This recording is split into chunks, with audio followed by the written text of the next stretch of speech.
Arrivé sous haute escorte cet après-midi de l'un des accusés, Ange Bourredzi. Comme 5 autres grandes figures du banditisme, il comparaissait aujourd'hui dans une affaire de violence qui remonte au 7 août 2005 sur les personnes de Philippe Fabry et d'Alain Ferrandi, condamnés à perpétuité pour avoir participé à l'assassinat du préfet Erignac. Un procès sous haute tension compte tenu des personnalités concernées.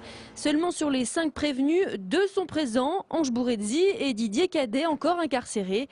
Jean-Louis Barbieri, lui, est absent pour cause de bronchite déclarée hier, un motif qui n'a pas convaincu le tribunal puisque celui-ci a demandé des investigations supplémentaires sur son état. Le tribunal n'a pas cru mon client dans son certificat médical, n'a pas considéré que moi je le représentais suffisamment et a voulu faire des investigations supplémentaires alors que je donnais une pièce de plus que les autres. Qu'elle a commis un expert en rendant un jugement dont nous avons interjeté appel selon les formes légales.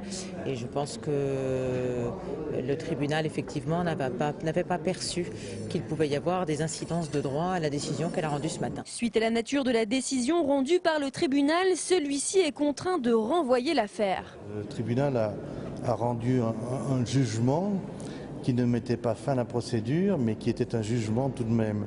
Et le code de procédure pénale, dont apparemment, aussi bien le parquet que le tribunal avaient mal mesuré le contenu, prévoit que dans le cadre d'une telle situation, quand un tel jugement est rendu, le tribunal ne peut plus poursuivre le débat pendant les délais d'appel qui sont de 10 jours. Un couac dans la procédure qui irrite ses avocats parisiens pour la plupart. Ils dénoncent une affaire traitée comme une affaire d'assises alors qu'il s'agit d'un procès en correctionnel.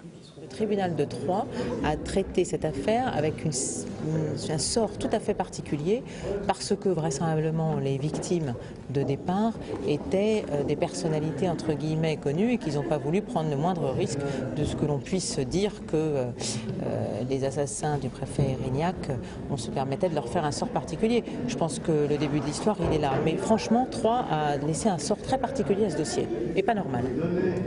Les 2 victimes qui s'étaient portées partie civile ont décidé de se désister. Le procès a été renvoyé aux 17 et 18 décembre.